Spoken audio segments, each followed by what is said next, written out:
हम परमेश्वर के वचन से देखेंगे, हम वचन निकालेंगे। पहला शमूएल हम परमेश्वर के वचन से ध्यान करेंगे, परमेश्वर के वचन पर। और पहला शमूएल 348 पेज नंबर पुराने नियम में 16 अध्याय। पहला शमूएल 16 अध्याय 348 पेज नंबर पुराने नियम में। और उसके वचन को हम पढ़ेंगे सब मिलकर। एक वचन है, हम सब मिलकर पढ़ेंगे। 16 का 7 वचन। पहला शमूएल 16 अध्याय उसका 7 वचन सब मिलकर पढ़ेंगे। 348 पेज नंबर पर है। निकाल ले सब। परंतु यहोवा ने शमूएल से कहा, ना तो उसके रूप पर दृष्टि कर और ना उसके कद की ऊंचाई पर, क्योंकि मैंने उसे अयोग्य जाना है। क्योंकि यहोवा का देखना मनुष्य का सा नहीं है। मनुष्य तो बाहर का रूप देखता है, परंतु यहोवा की दृष्टि मन पर रहती है। परमेश्वर का वचन पढ़े जाने सुने जाने को बहुताशीष स्वामी आमीन। आइए प्रार्थना करें। हमारे पिता परमेश्वर सर्वशक्तिमान प्रभु, राजाओं के राजा प्रभु को धन्यवाद देते हैं आपके इस पवित्र वचन के लिए जो आपने हमें दिया परमेश्वर, कि हम इसे पढ़ें और सुने और प्रभु जी आशीषित हो। प्रभु जी आप परमेश्वर धन्यवाद करते हैं इस वचन के लिए प्रभु जो आपने दिया। आप परमेश्वर हर एक से आप बातें करें प्रभु, जो किसी भी माध्यम से सुनता है परमेश्वर। आप परमेश्वर हर एक के उस कठोर हृदय को आप नम्र कर दें प्रभु जी, कि वो तेरी आवाज को सुनने पाए। उस कानों को जो परमेश्वर बंद है प्रभु जी उसे खोल दे, कि वो तेरी आवाज उस कानों में जाने पाए प्रभु जी, वो आजाद होने पाए हर एक पाप के बंधन से। सहायता दया कर मुझे, अपने दास को बुद्धि ज्ञान दे, समझ दे प्रभु जी, कि हर एक बात तेरी ओर से कहने पाओ। बोल मेरे हो शब्द आपके हो। सहायता विनती प्रार्थना प्रभु मसीह के नाम से मांगते हैं, दया सुने और ग्रहण करें। आमीन।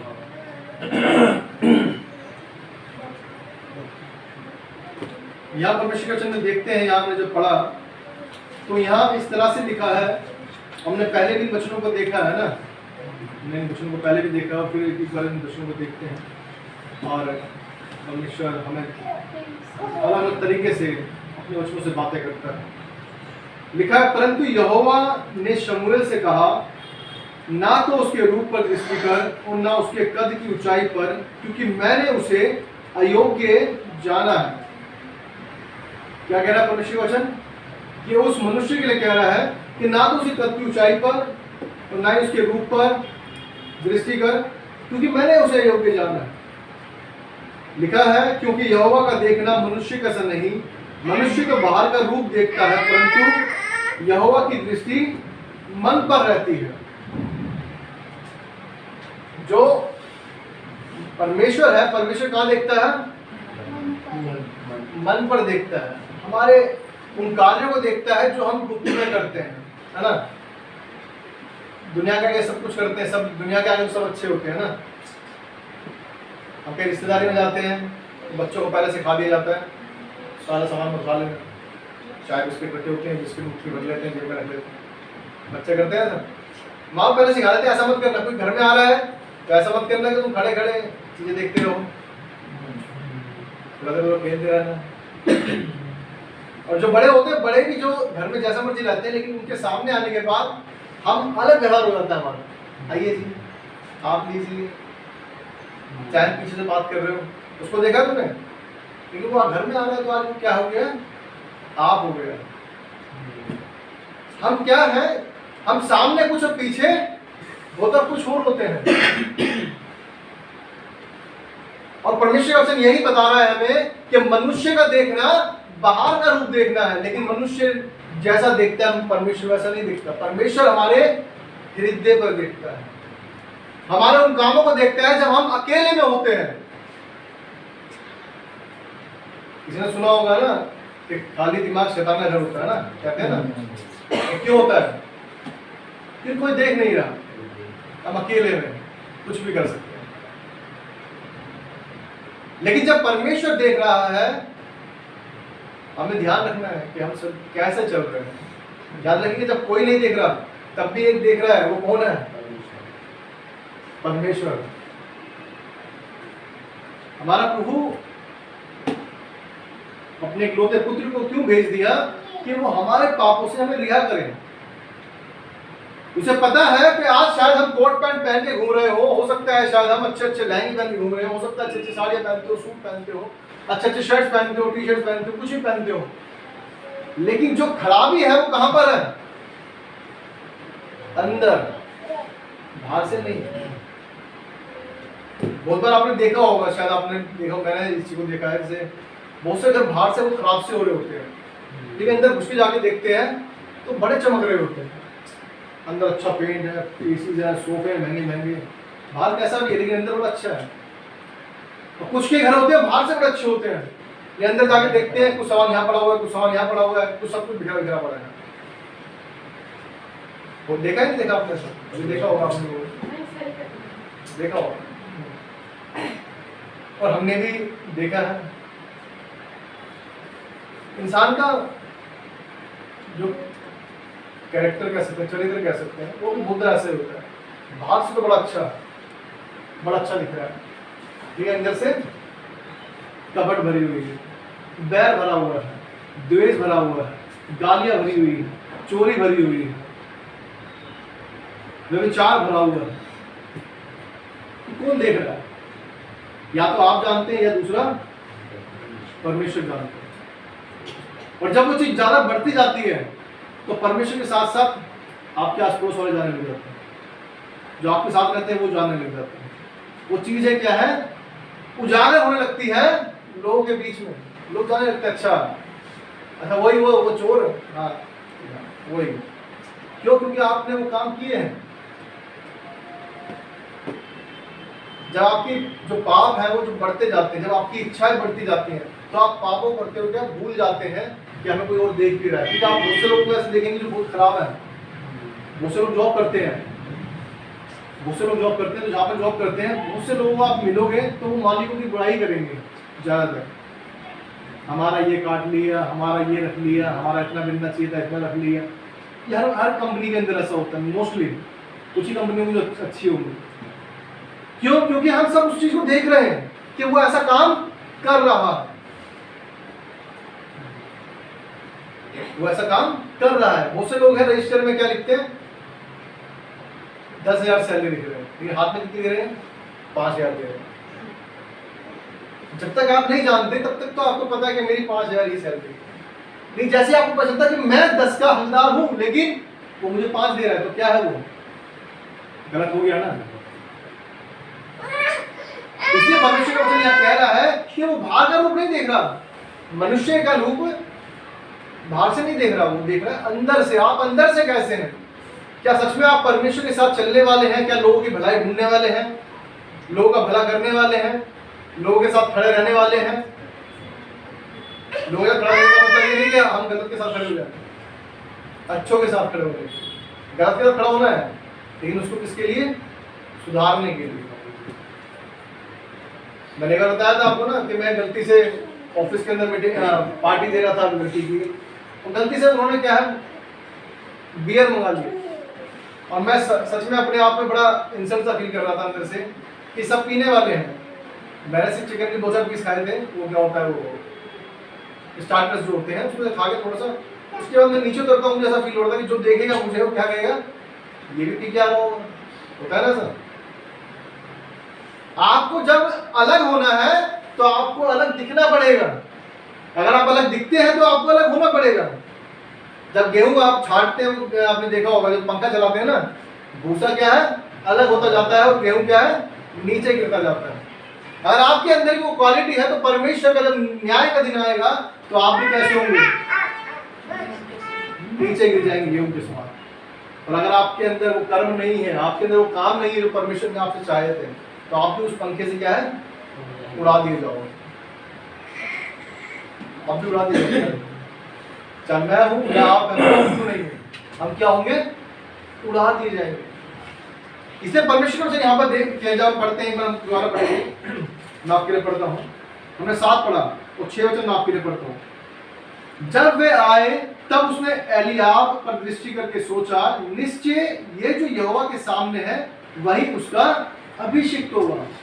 यहाँ पर शमूएल क्या सोच रहा है कि जो ये बंदा आ रहा है, ये इसका रूप भी अच्छा है, सुंदर है, लंबा चौड़ा है, इसका मतलब यही परमेश्वर के लिए परमेश्वर ने चुना है, इस्राएल के लिए परमेश्वर ने इसी को ही चुना है। लेकिन परमेश्वर का वचन शमूएल के पास पहुंचा कि जिस तरह तू देख रहा है उस तरह परमेश्वर नहीं देखता, उस तरह से परमेश्वर नहीं देखता। परमेश्वर तो आपके अंदर देखता है, आप कैसे चल रहे हैं वो आपको देखता है, आपकी जिंदगी कैसी है वो आपको देखता है, आप अपने बच्चों को कैसे संभालते हैं, बच्चों को कैसे शिक्षा देते हैं वो आपको देखता है। बहुत से माँ बापों को देखा होगा, बच्चा अगर पिट के आ जाए कहीं से तो बोलता है मारा क्यों, से 2 के 4 मारता।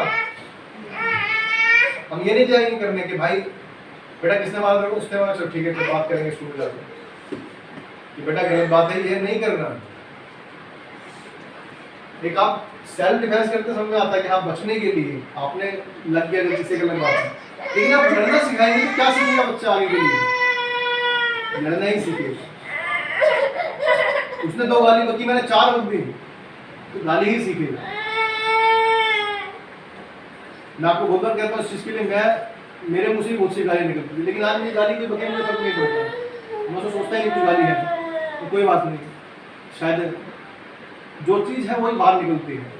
बाइबल बताती है कि खारे सोते से मीठा पानी नहीं निकलता, और जैसे मीठा पानी से खारा पानी नहीं निकलता। कभी आप घर में पानी भरते हैं, एक ही पाइप से दोनों चीज निकलती है क्या? एक साइड से खारा पानी आ रहा है, एक से मीठा आ रहा है, आता है नहीं आता ना, जब मीठा आएगा खारा आएगा। तो जो मनुष्य के मन में भरा हुआ है वही तो बाहर निकलेगा, जो अंदर भरा हुआ है वही बाहर निकलता है।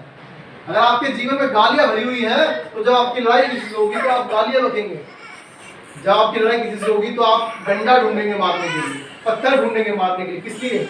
जो आपके लिए भरा हुआ है। और परमेश्वर हमसे ऐसा नहीं चाहता। यीशु मसीह जो हम देखते हैं वो क्रूस पर बलिदान हुआ किसके लिए? हमारे लिए, हमारे पापों के लिए, कि हम नरक में ना जाए। नरक याद रखिए, नरक वो जगह है जहां पर आग जलती रहती है हमेशा। बहुत से लोगों का मानना है किसने नरक स्वर्ग देखा है, बहुत से लोग कहते हैं बात को, मैंने सुना है अरे किसने देखा मरने के बाद क्या होता है। याद रखिएगा, सूरज अपने समय पर निकलता है, चांद अपने समय पर आता है, अपने समय पर ढल जाता है, सूरज अपने समय पर ढल जाता है, तारे दिखते हैं, तारे नहीं दिखते, बारिश आती है, आंधी आती है, तूफान आता है, तो लेकर आता है क्या?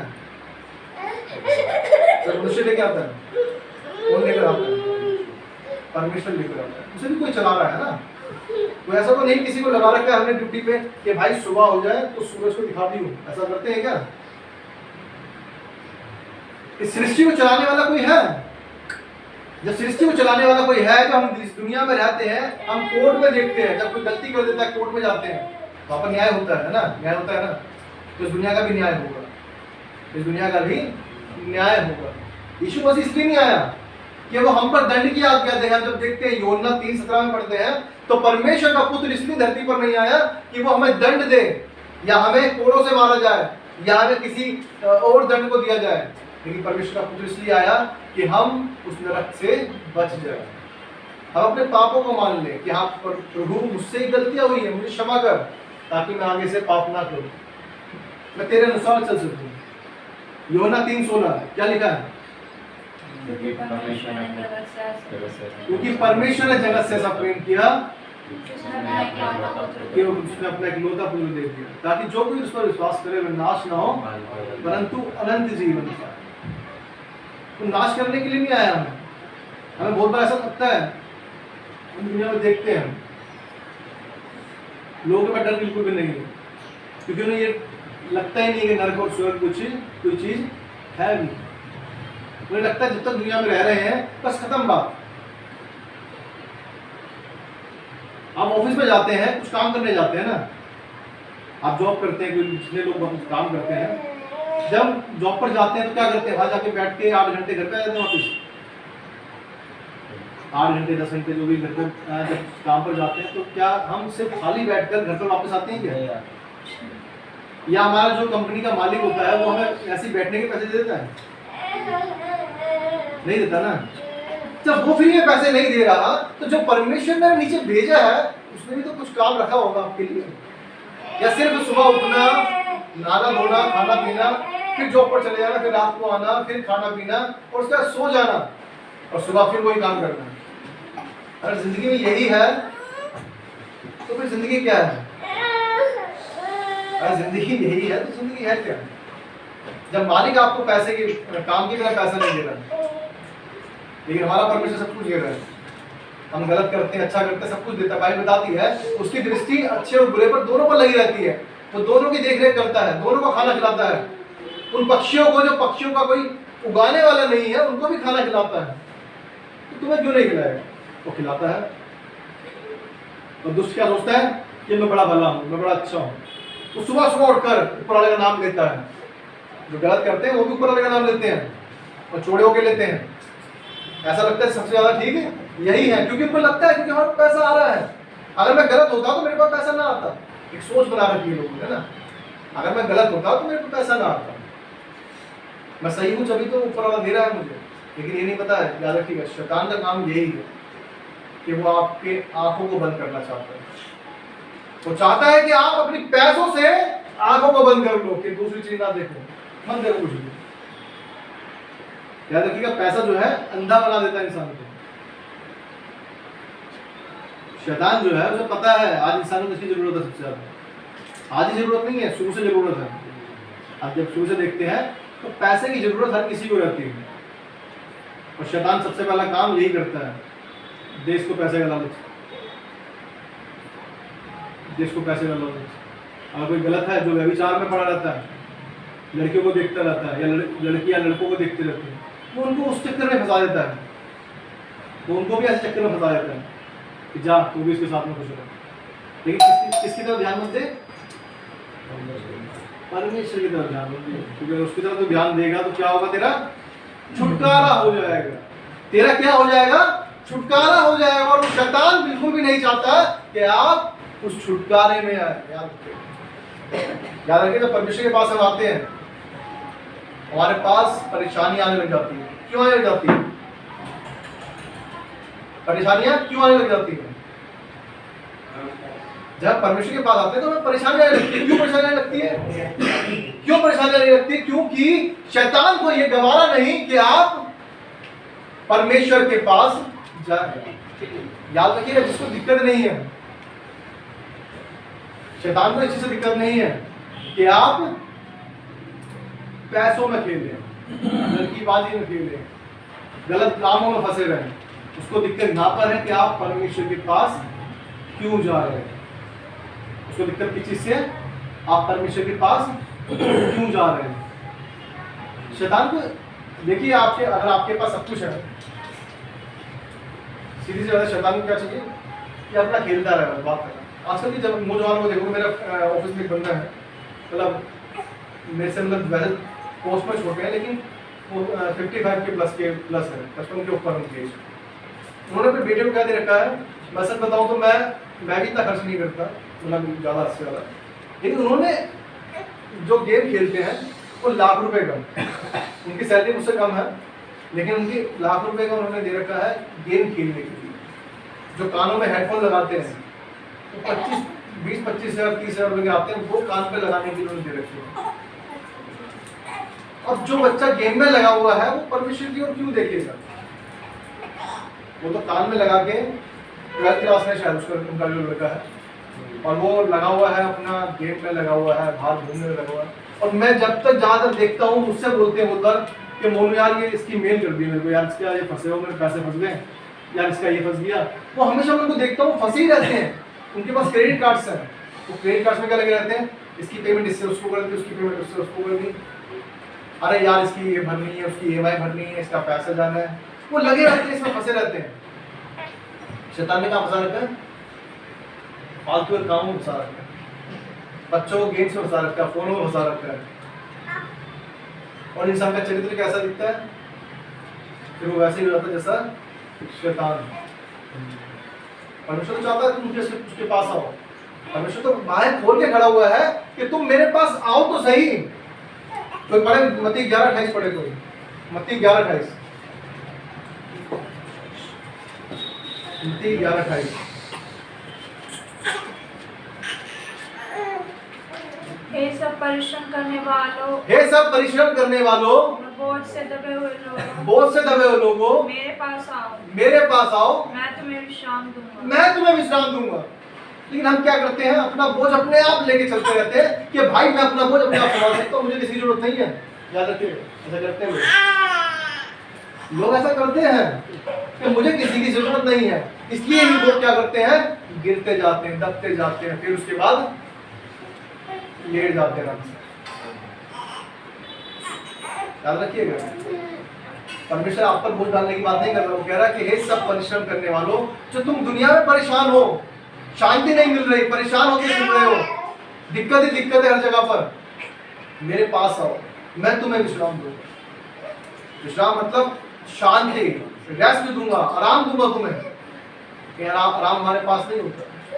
क्यों नहीं होता? क्योंकि हम अपने ऊपर विश्वास करते हैं। याद रखिएगा, दुनिया जब चल रही है, जिसे चलाने वाला कोई है, तो हमें भी, यदि हम यहाँ पर आए हैं, एक कदम भी बढ़ा रहे हैं, अपने आप से नहीं बढ़ सकता। याद रखिएगा, यदि वो आज अपनी श्वास हमसे वापस खींच ले, तो आज हम यहीं के यहीं ढेर हो जाएंगे, यहीं के ढेर हो जाएंगे। कोई है जो ऐसा सांस, जो अपनी सांस के बिना रह सकता है? हमें कोई सांस के बिना रह सकता है? खून के बिना रह सकता है? ऐसा कोई जो सारा खून निकाल ले फिर भी जिंदा रह सकता है? कोई भी ऐसा मुझे लगता है कोई नहीं है शायद।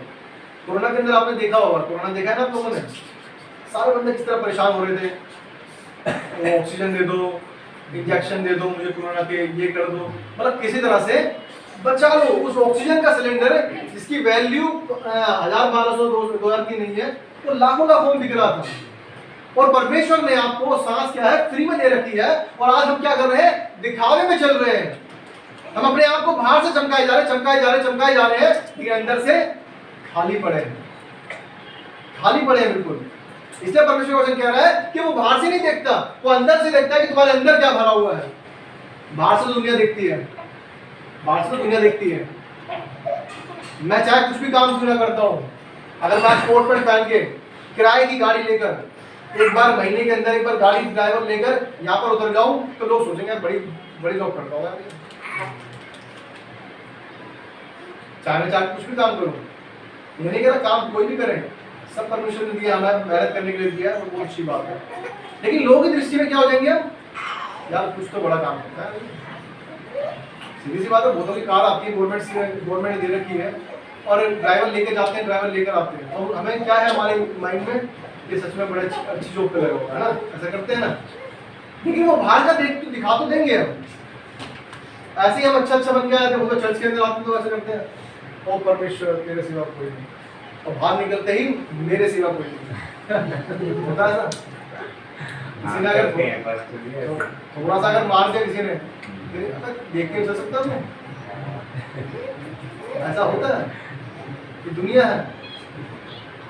लेकिन परमेश्वर का वचन बता रहा है, मेरी दृष्टि तुम्हारे जो ये एरिया है ना, ये इतने एरिया पे लगी हुई है, कि इस दिल से तुम क्या सोचते हो, तुम्हारे विचार कैसे हैं, क्या तुम किसी की भलाई सोच भी रहे हो, नहीं सोच रहे हो, क्या परमेश्वर हमसे मांगने आते हैं क्या, ये बताइए। आप कितने लोग मानते हैं कि ये जो लोग जो भिखारी होते हैं, जो मांगने वाले होते हैं, क्या वो परमेश्वर मांग रहे हैं? बाइबल बताती है लेकिन कि जब तुमने किसी छोटे से छोटे की हेल्प करी, किसी गरीब से गरीब की हेल्प करी, किसी को पानी पिलाया, किसी को खाना खिलाया, वो तुमने मेरे लिए किया है। हालेलुया।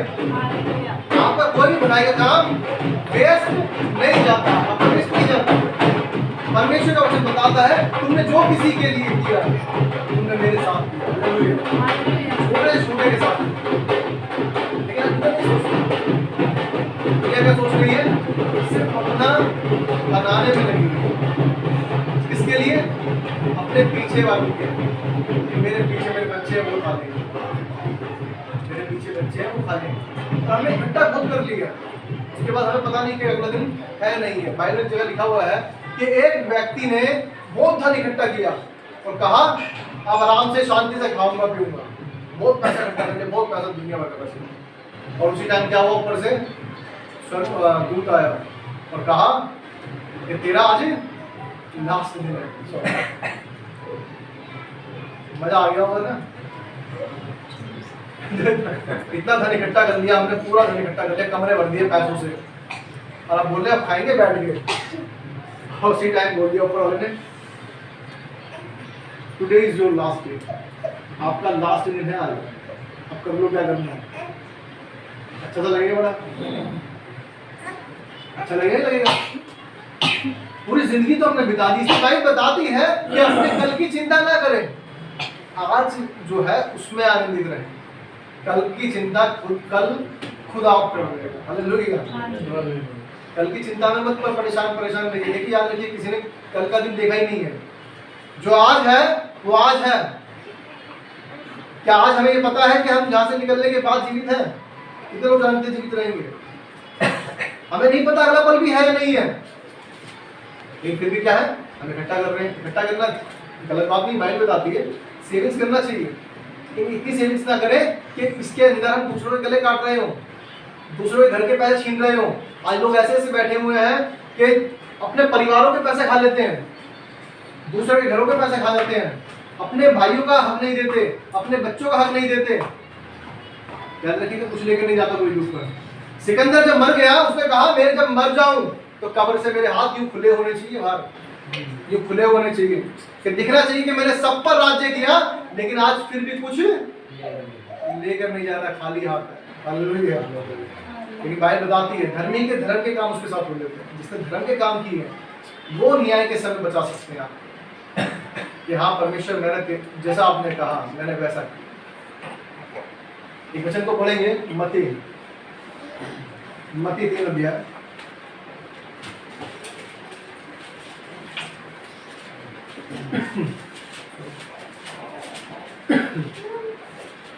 मत्ती 3 अध्याय उसका 7 वचन। जब उसने बहुत से फरीसियों और सदूकियों को बपतिस्मा के लिए अपने पास आते देखा तो उनसे कहा, हे साहब के बच्चों, तुम्हें किसने जता दिया कि आने वाले क्रोध से भागो? तुम्हें किसने जता दिया कि आने वाले क्रोध से भागो? बपतिस्मा लेना मना नहीं है ना, परमेश्वर के ना बपतिस्मा लेना है। परमेश्वर को विश्वास कर चुके हैं, ग्रहण कर चुके हैं और मानते हैं कि यीशु मसीह ही हमारा उद्धार करता है, तो हमें बपतिस्मा लेना है। लेकिन यहाँ पर क्या कह रहा है वचन, जब यूहन्ना बपतिस्मा दे रहा है तो कितने प्यार से कहता है, हे सांप के बच्चों, तुम्हें किसने जता दिया कि आने वाले क्रोध से भागो? आप सोच सकते हैं हार्ड लैंग्वेज इतने प्यार से तो बोला नहीं होगा, हे सांप के बच्चों क्यों आ रहे हो, तो बोला नहीं होगा, हे सांप के बच्चों तुम्हें किसने जता दिया कि आने वाले क्रोध से भागो। लेकिन ये वो लोग थे सदूकी और फरीसी लोग जो परमेश्वर को जानकर भी नहीं जानते थे, ये अपने आप की रिस्पेक्ट चाहते थे। बड़े बड़े जो कपड़े पहन के और बन के घूमते ना, हाँ जी हम हैं जी सब कुछ। हम वचन पढ़ रहे थे अभी कि परमेश्वर कहाँ देख रहा है, यहाँ देख रहा है, आपके बाहर के कपड़े पे नहीं देख रहा, आपके बोलने पर नहीं देख रहा, आपके चलने पर नहीं देख रहा, लेकिन वो आपको देख रहा है कि आप आत्मा से कैसे चल रहे हैं। शरीर से दुनिया चल रही है, शरीर से तो दुनिया चल रही है। मैंने जैसा भी कहा कि कार लेकर मैं आ जाऊँ तो लोग बोलेंगे हाँ जी बहुत बढ़िया है, बहुत बढ़िया जॉब करता हूँ, और दुनिया वैसे अच्छी है कोई बात नहीं, लेकिन कार नहीं है, क्योंकि कार में छोड़ रहे हैं। लेकिन दिखाने के लिए क्यों करें? हमें कौन देखेगा? न्याय के समय मेरी कार काम आएगी या मेरा घर काम आएगा? कुछ काम आएगा क्या? मेरे बीवी बच्चे काम आएंगे क्या? क्या लगेगा न्याय देने के लिए सिर्फ मैं ही काम आऊंगा? तो मैंने क्या किया? कोर्ट के अंदर यदि कोई गलत काम करता तो कोई ये नहीं कहता कि पत्नी आए बड़ी उसमें, नहीं मेरे पति को छोड़ दो, मुझे इनकी जगह पर सजा दे दो। कोर्ट कहता है ठीक है इसको छोड़ दो, इनको ले जाओ, ऐसा कहता है क्या? जिसने किया है उसी को सजा मिलती है। आज हम परमेश्वर से छुप नहीं सकते हैं, दुनिया से छुप सकते हैं, हमारे काम जो है दुनिया से छुप सकते हैं, लेकिन परमेश्वर से नहीं छुप सकते। आज हम जो अपने पापों में फंसे हुए हैं उसी की वजह से हमारे बहुत सी चीजें क्या है सफल नहीं होती, बहुत से काम जो है सफल नहीं होते। क्यों नहीं होते? इसीलिए नहीं होते। कोई पढ़े यहोशू 1 अध्याय, यहोशू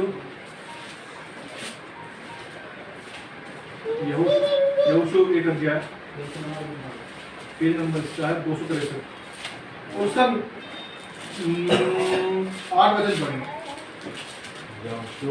यहोशू 1 अध्याय उसका 8 वचन। व्यवस्था की यह पुस्तक तेरे चित्त से कभी ना उतरने पाए, इसी में दिन रात ध्यान दे रहना, इसलिए कि जो कुछ उसमें लिखा है उसके अनुसार करने की तू चौकसी करे, क्योंकि ऐसा ही करने से तेरे सब काम सफल होंगे और तू प्रभावशाली होगा। ऐसा करने से तेरे काम क्या है? सफल होंगे। जब हम उसकी आज्ञाओं पर चलते हैं, उसकी चितौनियों पर चलते हैं, उसकी चितौनियों को मानते हैं, इधर उधर नहीं ताकते, सिर्फ परमेश्वर की ओर देखते हैं, तब काम सफल होता है। हम क्या करते हैं? दुनिया को खुश करने में लगे हुए आज दुनिया को खुश करने में लगे हुए। ऐसा होता है ना, हमें ऐसा लगता है जैसे क्या नाम है, कुछ कर रहे हैं, अरे यार कुछ ऐसा करना चाहिए यार, उसको मतलब अच्छा लगना चाहिए उसको कुछ। एक मैंने किसी ने कहा यार, मतलब रिश्तेदारी नहीं है, किसी ने कहा कि मैं स्कूटी चलाकर उसके बर्थडे पर, अपने फ्रेंड के बर्थडे पर जाना चाहती हूँ कि उसको अच्छा लगे। किसको? जिसको, जो फ्रेंड है। नहीं, परमेश्वर को अच्छा लगे ना लगे कोई मतलब नहीं है, किसको अच्छा लगना चाहिए? दोस्त को अच्छा लगना चाहिए। याद रखिएगा, न्याय के समय ना दोस्त काम आएगा, जैसे मैंने कहा, ना पति पत्नी बेबी बच्चे, कोई काम नहीं आएगा, रिश्तेदार कोई काम आएगा। कौन काम आएगा? जो तुम्हारे काम, जो तुमने किए थे। काम असफल होने का कारण यही है कि हम अपने पापों को क्या रखते हैं? छुपा कर रखते हैं, परमेश्वर के सामने नहीं मानते। हमारे बच्चे यदि गलती करते हैं और वो हमें ना बताए, हमें बाद में पता चले, तो हम बच्चों में क्या करते हैं? जड़ देते हैं एक चाटा ना। पता तुझे कितने का था? 10,000 रुपये की चीज थी, तूने खराब कर दिया। ऐसा होता है। लेकिन अगर कोई बच्चा पहले ही गलती कर कर वापस आ जाए माँ बाप के पास और कहे कि मम्मी या पापा मुझसे गलती हो गई थी, तो मुझसे टूट गया, तो माँ बाप क्या कहेंगे? क्या कहेंगे? हो सकता है गुस्सा आ सकता है उस टाइम पर भी कि नुकसान कर दिया, लेकिन फिर वो सोचेंगे कि चलो बच्चे ने कम से कम अपने आप आके एक्सेप्ट किया, तो शायद बच्चे माँ बाप क्या कहेगा? तो कोई बात नहीं, अब अगली बार दोबारा से ध्यान रखिए, दोबारा ना कर दिए उसका। जब अपने पिता के पास आते हैं, परमेश्वर के पास आते हैं, उससे कहते हैं कि परमेश्वर मुझसे गलतियाँ हुई हैं, मुझे क्षमा कर, परमेश्वर क्षमा करता है। लेकिन यदि आज आप उस पापों को छुपा के रखोगे, छुपाए रखोगे, और यदि परमेश्वर आज आ जाता है तो क्या होगा? फिर माफी मांगने का समय नहीं रहेगा। याद रखिए, माफी मांगने का समय नहीं रहेगा। ऐसे ही नॉर्मली हम जब देखते हैं कोर्ट के अंदर भी शायद ये रूल है, मुझे जानने की बात है, अगर किसी ने मर्डर किया है और अपने आप आके वो सरेंडर कर देता है, तो शायद उसको थोड़ी सजा कम हो जाती है कि उसने मर्डर क्यों किया, रीजन क्या था। लेकिन मर्डर करके भाग जाता है तो उसको सजा तो बढ़िया जो है वही मिलेगी, सुना नहीं क्या है, सजा मिलेगी उसे पूरी। लेकिन सरेंडर करने पर अपने आप आकर सौंप करके मैंने मुझसे गलती हो गई है, बात खत्म, अब आपको क्या करना देखिए, तो आपकी छूट मिल जाती है। जब उम्र कहती शायद 10 साल मिल जाए, 20 साल मिल जाए, रिलीफ मिल जाता थोड़ा सा। लेकिन आप अगर छुपाए रखोगे उस पाप को, तो क्या करेगा इंसान? इसने मर्डर किया तो क्या होगा? पुलिस पीछे कर रही तो क्या करेंगे? क्या करेगा? चलो कोई बताएगा क्या होगा उसके बाद? पुलिस, अगर किसी ने मर्डर कर दिया और पुलिस अगर ढूंढ रही है उससे, तो क्या करेगा इंसान?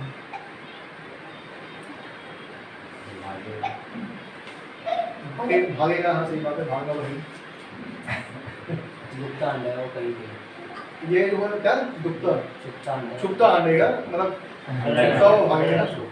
वो कभी जहाँ पहले रहता था सबसे पहले तो उसको वो खाली करेगा। वो खाली करने भी जाए ना जाए पता नहीं है, क्योंकि कहीं और निकल लेगा कि कहीं पुलिस वहीं पे ना पहुंच जाए, फिर वो दूसरी जगह जाएगा। और जहाँ भी पुलिस को देखेगा वहीं पे जाकर क्या करेगा? डर जाएगा कि मुझे पकड़ने तो नहीं आ रही। ऐसा होता है ना, जो गलत है उसे हमेशा डर लगा रहेगा। और ये पुलिस शायद गली के पड़ोस वाले के पास आ रही हो, लेकिन वो आते आते शायद नहीं बदलेगा। क्यों? क्योंकि पाप छुपा हुआ है, पाप छुपा हुआ है। आज परमेश्वर से छुपने की जरूरत नहीं है, उसके सामने अपने पापों के मानने की जरूरत है। याद रखिए अंतिम समय है। आप जब हम देखते हैं हम अंतिम समय में जी रहे हैं। परमेश्वर कब आ जाए कोई कुछ नहीं कर सकता। परमेश्वर कब आ जाए कोई कुछ नहीं कर सकता, लेकिन उससे पहले हम तैयार पाए जाए यह हमारे लिए बहुत जरूरी है। हम अपने पापों को आज भी छुपा रहे हैं, पापों को नहीं मान रहे हैं, परमेश्वर के सामने नहीं आ रहे कि परमेश्वर मुझसे गलती होगी, क्षमा कर, आगे से मैं गलती नहीं करूंगा। मैंने बैप्टिज्म लिया 2005 के अंदर, मैंने बहुत बार बताया इस बात को और मैं एक बार फिर बताना चाहूंगा। 2005 के अंदर बैप्टिज्म लेने के बाद 2010 के अंदर मैंने गालियां छोड़ी। जब मैं 13 साल का था मैंने बैप्टिज्म लिया, क्योंकि मैं परमेश्वर जानता कि यीशु मसीह ही सिर्फ एकमात्र सच्चा परमेश्वर है। लेकिन मेरे जीवन में स्कूल में जाना, लोगों के साथ बैठना, स्कूल में होते हैं बच्चे गाली बकना, किसी के करना, तो मेरे मुंह से भी निकलती थी। लेकिन 2010 के बाद से मुझे बड़ा अंदर से बहुत गिल्टी फील होने लगी बहुत ज़्यादा कि नहीं मैं बहुत गलत कर रहा हूँ। आज मैं यदि गालियाँ बाहर बक रहा हूँ, घर पे नहीं जाके बकता, तो मैं परमेश्वर के उपस्थिति में भी गालियाँ क्यों बकूँ? परमेश्वर तो देख रहा है हर जगह पर। जब मैं घर पे जाता हूँ, घर पे जाती मेरे मुंह से गालियाँ बंद हो जाती है, लेकिन स्कूल में बकी जा रही है, दोस्तों के साथ बकी जा रही है, कहीं घूमने जाते हैं वहां बंद देते हैं, लेकिन घर पर जाते ही क्यों बंद हो रही है? क्योंकि वहां पर मेरी माँ बैठी है। अगर गाली बकी तो मेरी माँ वहीं से ही कुछ पहले बचपन में बच्चे को बहुत अच्छी तरह पिटते थे, पहले पटना मार दिया, बेलन मार दिया। आज तो माँ बाप बच्चों को मारते नहीं है क्योंकि डर लगा रहता है कोई फांसी ना खा ले। आजकल बच्चे ऐसे ही हैं, आजकल बच्चों का दिमाग नहीं इसे बताऊँ तो, क्योंकि फोनों ने दिमाग को ब्लॉक कर दिया है। आजकल बच्चों को सोचने की शक्ति नहीं है। माँ बाप अच्छे के लिए बता रहे हैं, बुरे के लिए बता रहे हैं, तो सोचते ही नहीं है। उन्हें जो यूट्यूब ने सिखा दिया वो उन्होंने सीख ली है बस। हम आज भी टिल डेट आज मानिए नहीं, मैं आज भी उतना ही डरता हूँ जितना पहले डरता था बचपन में। क्यों? क्योंकि हमें पता है उनका मारना डांटना क्या उनके अंदर प्यार था कि वो हमें प्यार से डांट रही हैं, हमें खराब होने से बचा रही हैं। तो जब हमारा परमेश्वर जो हमें देख रहा है, भाई बता रही है कि वो तुम्हारे बाहर के रूप को नहीं देख रहा कि आप चर्च में आके कैसे अच्छी तरह से आ रहे हो, स्कूल में कितना अच्छा पढ़ रहे हो, डजंट मैटर नहीं करता वो आपकी उसके परमेश्वर के लिए। मैटर करता है आप अंदर से क्या सोच रहे हैं। आप स्कूल में बैठे हुए हैं और किताब पढ़ रहे हैं और किसी के बारे में विचार ला रहे हैं अपने मन के अंदर, खराब खराब विचार ला रहे हैं। परमेश्वर क्या देख रहा है? आपकी किताबें देख रहा है क्या देखेगा? मनों के विचारों को देखेगा। याद रखिएगा मनों के विचार जो है परमेश्वर के पास नहीं आने देंगे आपको। मैंने बताया 5 साल मुझे लगे गालियाँ छोड़ने में, तो मुझे बड़ा गिल्टी फील होना। कभी समय हुआ तो मैंने बताया शायद आपको फिर पहले भी कि मैं बड़ा रोया था इस चीज़ के लिए, जब से मेरा ये जो मैंने गाली सब कुछ छोड़ दी। बहुत ज़्यादा फूट के हद से ज़्यादा रोया था, 2-2.5 घंटे मुझे मुझसे रोते हो गए थे, बार बार। क्योंकि परमेश्वर हमें अंदर से बदलना चाहता है, बाहर से नहीं। आप बाहर कैसे भी कपड़े पहन के आने कोई मैटर नहीं करता, लेकिन आप अंदर से अच्छे हैं नहीं है ये मैटर करता है। आप चर्च में आके बैठ रहे हैं, लेकिन चर्च में चर्च की तरह नहीं बैठ रहे कि परमेश्वर को आप खुश करने के लिए आए हैं, आपसे मनुष्य को खुश करने आए हैं, तो आप फायदे नहीं है। याद रखिए। एक वचन और पढ़ेंगे, मती निकाले, मती नए नियम के अंदर है और नए नियम की पहली किताब है मती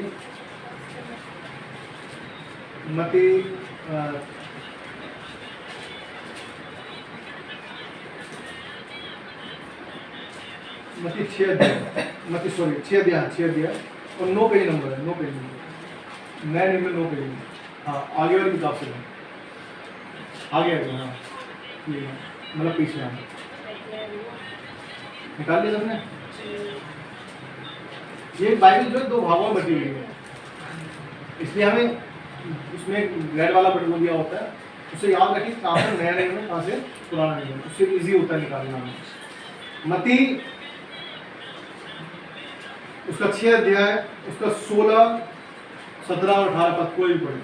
जब तुम उपवास करो तो पट्टियों के समान तुम्हारे मुंह पर उदासी न छाई रहे, क्योंकि वे अपना मुंह बनाए रहते हैं ताकि लोग उन्हें उपवासी जानें।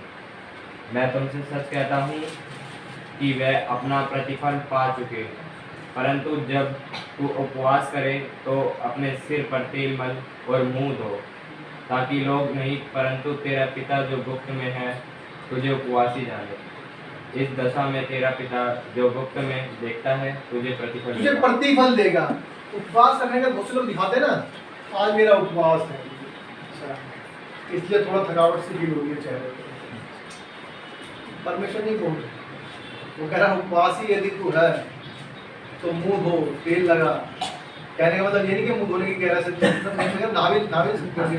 नहा सकते हो, नहाओ लो और वैसे रहो जैसे नॉर्मल दिनों में रहते हो। दूसरा बंदा तुम्हें ये ना कहने पाए कि क्या हो गया, तबीयत खराब है क्या स्त्री, अरे नहीं यार वो आज उपवास रखा। अच्छा इसलिए हो रहा है। इससे क्या हुआ, मनुष्य की नजरों में तो हम आ गए कि हाँ उपवास रखा है, लेकिन जो ऊपर वाला बैठा है वो क्या कहेगा, हो गया पूरा उपवास रखा, लोगों ने जान लिया, इसका मतलब ये आप उनसे प्रतिफल पा चुके, अपनी तारीफ पा चुके। ओहो अच्छा, बड़ा अच्छा है, पास सकता है, वो अच्छी बात है। ऑफिस तो मैं वैसे बहुत साल हो गए मुझे वेडनेसडे को फास्ट रखते हुए, और हर बुधवार को फास्ट रहता है मेरा, लेकिन लोग मुझे नहीं जानते कि फास्टिंग में हूँ या नहीं हूँ। धन्यवाद मिश्र का कि उसने ऐसा नहीं बनने देता कि मैं ऐसा लोगों के फास्ट में हूँ। हाँ, मुझे ऐसा बनने नहीं देता। और अच्छी बात है जो लोग ऐसा रहते हैं कि फास्टिंग में रहने के बाद भी फास्टिंग जैसे नहीं लगते, परमेश्वर का बहुत धन्यवाद। क्योंकि यदि कोई आपसे बोल दे कि फास्टिंग में है, वैसे किसी ने पूछा कि खाना क्यों नहीं खा रहा भाई, क्या हो गया, हाँ फास्ट में था, कोई दिक्कत नहीं। लेकिन कोई आपकी शकल की वजह से पूछे तो समझ लो आपका फास्ट क्या है, आपने खत्म कर दिया। आप उनसे प्रतिफल पा चुके, क्योंकि आप बना के घूम रहे थे कि आप दूसरा मुझसे पूछे।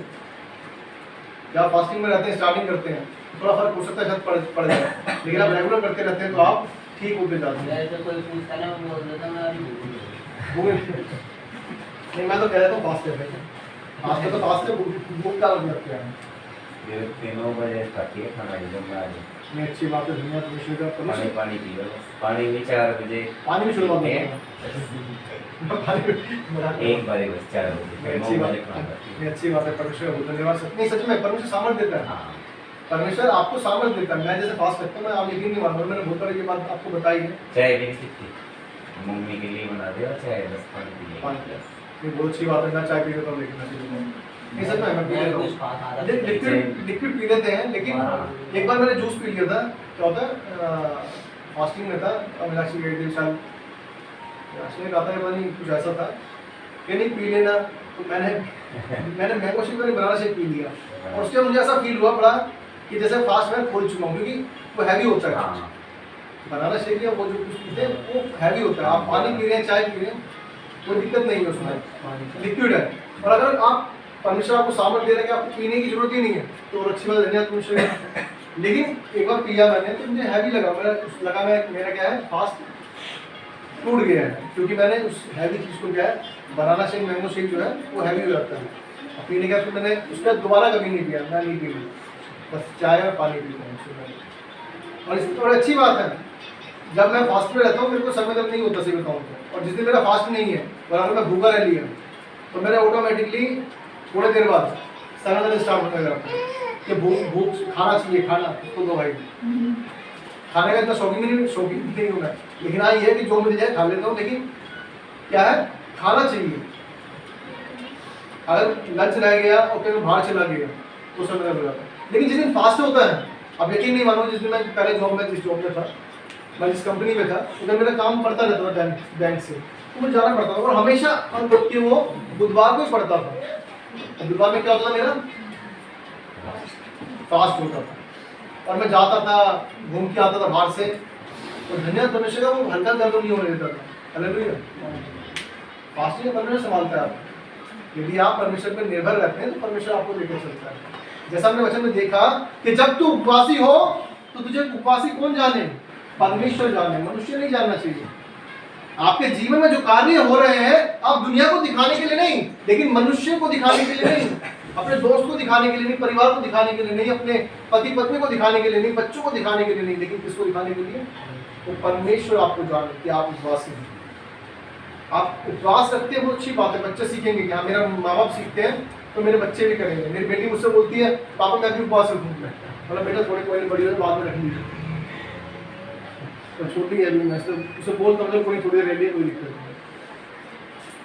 हम जो करते हैं वो बच्चे क्या है, सीखते हैं। मेरी बेटी छोटी वाली जो है, हम जब खाना खा रहे होते हैं, प्रार्थना करके खाते हैं, तो जैसे उसे पता है जैसे प्रार्थना के लिए बैठे तो यूँ कर लेगी, एरिना जो है वो हाथ ही कर लेती है। जब पता है कि हम करते हैं तो उसके अंदर वो सीख रही है। मैंने आपसे कहा कि हम अपने बच्चों को किस तरह से बढ़ा रहे हैं, ये हमारे ऊपर मैटर करता है।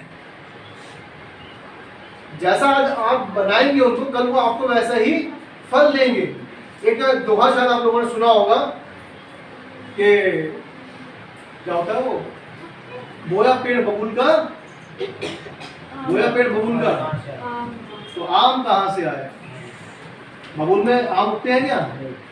कांटे उगते बढ़िया वाले, वो भी इतनी तेज उगते हैं कि बड़ी तेज दर्द कर देते हैं। चुप चुका है मेरे एक दोपहर तो बड़ा दर्द होता है। आप याद रखिएगा, जैसा आप पेड़ को उगाएंगे वैसा ही वो आपको फल देगा। आप आम का पेड़ लगाएंगे तो आम मिलेगा, जामुन लगाएंगे जामुन मिलेगा, अंजीर लगाएंगे अंजीर मिलेगा, जो फल लगाएंगे वो मिलेगा। तो आप कांटे उगाएंगे तो कांटे ही मिलेंगे। जैसे मैंने बताया कि बच्चों का हम ये कहेंगे कि बेटा पिट के नहीं आना, पीट के आना है, तो उस बच्चे के जीवन में वही भरा हुआ होगा। तो आज उन पे हाथ उठा रहा है, कल आप पर भी हाथ उठा सकता है, याद रखिएगा। क्योंकि समय कुछ नहीं, समय का कुछ नहीं कर सकते, जैसा आपने किया वैसे ही आपको मिलेगा। हम परमेश्वर के वचन में देख रहे हैं, यहाँ लिखा है, लास्ट वचन को पढ़कर फिर आराधना के लिए जाएंगे। क्या लिखा है 18 तत्वों में, आपके लिए पढ़ता हूँ मत्ती में, कि ताकि लोग नहीं परंतु तेरा पिता जो गुप्त में है, गुप्त में है, हमारा पिता दिखता तो नहीं है हमें, परमेश्वर दिख रहा है क्या हमें? आपको नहीं दिख रहा। तुझे उपवासी जाने, इस दशा में तेरा पिता जो गुप्त में देखता है तुझे प्रतिफल देगा। प्रतिफल मीन्स रिवॉर्ड, अवार्ड, इनाम देते हैं, इनाम देगा। जब परमेश्वर सिर्फ जानेगा, दुनिया जान गई तो फिर उसमें खत्म हो गया, आप सोच लो खत्म हो चुका है।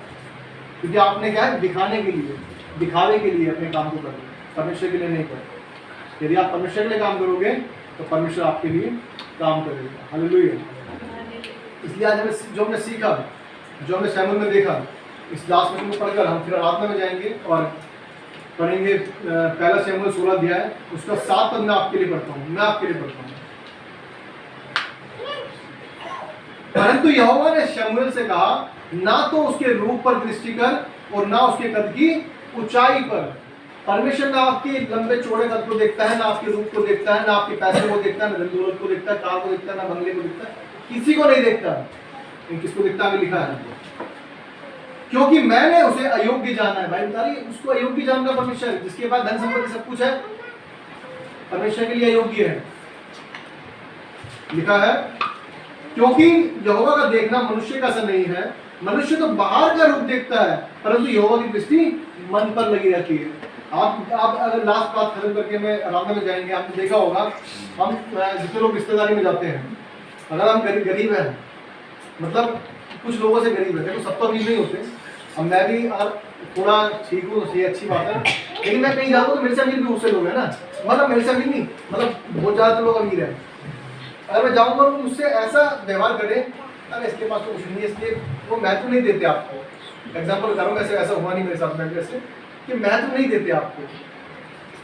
अगर आपके पास पैसा नहीं है पॉकेट में, आप कहीं जाते रिश्तेदारी में, लोग क्या करते हैं, आपको प्रेफरेंस नहीं देते, आपका फोन नहीं आएगा कि हाँ भाई कैसे हो, बढ़िया, कि पैसे ना मांगे गलती से। लेकिन जिसका पैसा ऑलरेडी है उससे पूछा जाता है, हाँ भाई कैसे हो, ठीक हो, ऐसे होता है ना। जिसके पास है उसी से हालचाल पूछा जाता है, जिसके पास नहीं उससे हालचाल नहीं पूछा जाता, क्योंकि गलती से इसका हालचाल मेरे पास ना आ जाए। ये बोले भाई 10,000 पड़ेंगे क्या, अब कैसे मना करें। आज जिसके पास है उसको लोग पूछते हैं, जिसके पास नहीं उसे नहीं पूछते हैं। इसलिए बाइबल बताती है, जब इब्रानियों 11 के 5 को पढ़ते हैं, 13:5 को सॉरी, कि जो तेरे पास है उस पर संतोष रख, जो तेरे पास है उसमें खुश रहे, आनंदित रहे, वही तेरे लिए सब कुछ है, उस पर परमेश्वर आशीष देगा। तब परमेश्वर हमें नहीं छोड़ता। लेकिन जब हम दुनिया में देखते हैं तो फिर दुनिया फिर हमें ही देखती है, क्योंकि फिर हम क्या हो जाते हैं, एक समय ऐसा आता है फिर हमारी बुराइयां क्या बाहर आ जाती हैं। इसलिए हमें देखना है कि परमेश्वर हमारी ओर दृष्टि आगे बैठा है, हमारे हृदय पर दृष्टि आगे बैठा है। तो हमें क्या चलना है कैसा नहीं चलना, वो आपके ऊपर डिपेंड करता है। परमेश्वर ने दोनों रास्ते आपको दे रखे, अच्छा भी और बुरा भी, दोनों रास्ते खुले हुए आपके सामने। किस पे चलना है वो आपकी मर्जी है, आपकी चॉइस है। परमेश्वर का वचन पढ़े जाने सुने जाने बहुत आशीष हो। आमीन। आइए हम आराधना करेंगे। जो लोग परमेश्वर ने किसी जीवन में अच्छा काम किया, धन्यवाद करें परमेश्वर को। परमेश्वर हर एक को आशीष। आमीन। परमेश्वर का वचन पढ़े जाने सुने जाने बहुत आशीष हो। आमीन।